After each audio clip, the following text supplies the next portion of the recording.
if you're already thinking about move 4 while everyone else is deciding on move 1. If you can't say yes to something simple without running the consequences 5 steps deep. Welcome, you're not overthinking. You're running a simulation most people don't know exists. Or maybe you know someone like this, the person who won't commit until they've mapped out every version of how the night could go. The colleague who asks, and then what happens after that 3 times in one meeting. If someone just flashed in your mind, this isn't really about being careful. This is something else entirely. These people don't plan ahead because they calculate more. Chess researchers found this decades ago studying grandmasters. The masters weren't searching deeper than everyone else, they were searching narrower. They discarded almost every option before consciously registering it as one. 3 moves ahead was never about more thinking, it's less thinking, aimed better. The problem is living 3 steps ahead of your own life. They can't unsee the branching paths once they open up, can't relax into a decision while 5 other outcomes flicker in the background. And when they act on what they see, they're called controlling, distant, 2 steps removed from the room. The frustration isn't emotional, it's temporal. They're negotiating with a future that hasn't arrived yet, while everyone else is still living in the present. And here's the uncomfortable part. They're usually right, and being right doesn't make them easier to sit across from. The people around them stop proposing spontaneous plans because they know it'll get quietly re-engineered. The strategist watches this happen and thinks, why is everyone so willing to walk in blind?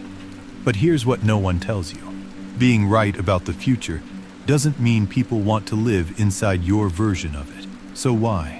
Why does a mind start running the board before anyone else has picked up a piece? The answer isn't that they're simply smarter. It's older than that. Strategic thinking doesn't start with intelligence. It starts with consequence. Maybe they grew up somewhere a wrong move actually cost something, where the right words at the right time decided whether the house stayed calm. When one bad guess gets you hurt, your brain stops living in the present and starts living in the next 10 minutes. Or maybe it's simpler than wiring. Neuroscientists have found the hippocampus, the region that stores memory, is also the region that builds imagined futures. People with damage there often can't recall much of their past, and strangely, can't imagine a detailed future either.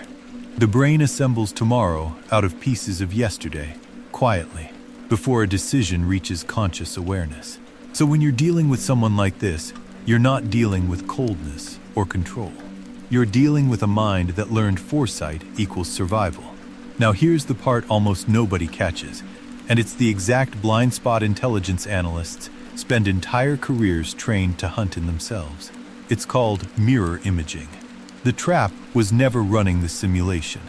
It's assuming everyone inside it thinks the way you do, building other people's reactions out of copies of your own logic.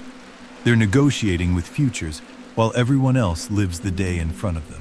That friend who won't say yes to a spontaneous trip isn't being difficult. They're already 3 moves into how it could go wrong, choosing the safest branch before you've finished asking. They think this is responsible. It reads as withholding. They're tactically brilliant at avoiding the trap nobody else saw coming, but strategically blind to how their own forecasting kills the spontaneity that makes life feel alive. People pull away not because the strategist is wrong, but because there's no room left for the unplanned. You cannot build intimacy on pure forecasting.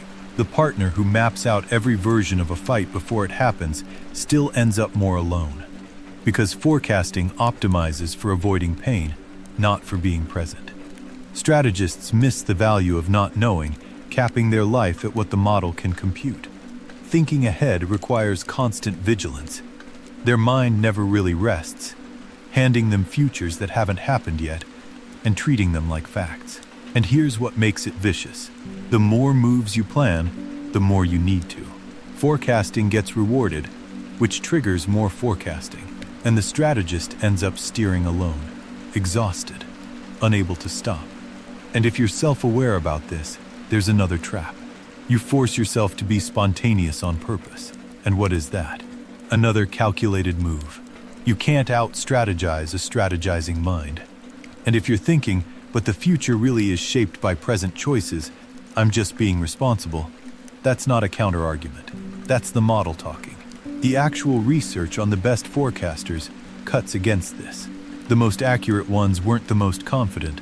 They were the ones who updated fastest when new evidence showed up. The strategist who can't stop simulating isn't wrong to trust the model. They're wrong to trust it without ever revising it.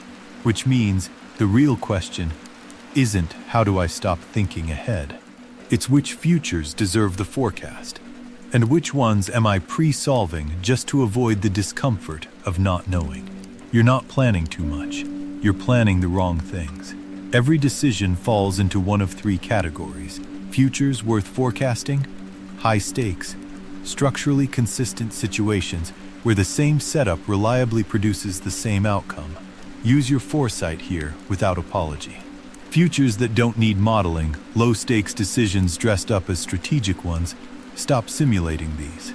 And futures that need you to stop calculating entirely, new relationships, first attempts, moments that only work if you're actually in them. If your relationships feel pre-written, if you're right about outcomes but building nothing spontaneous, you're spending most of your foresight on that third category.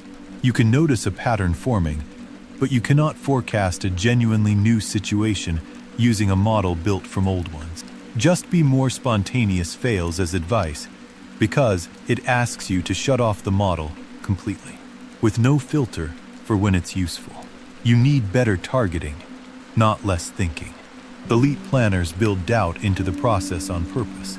Militaries use red teams, units whose only job is attacking a plan before the enemy can. Run a smaller version alone. Before you trust a forecast, spend 5 minutes trying to destroy it. This is the recalibration. List the decisions you're currently forecasting and ask, is this structurally predictable? Or am I just uncomfortable not knowing yet? High predictability.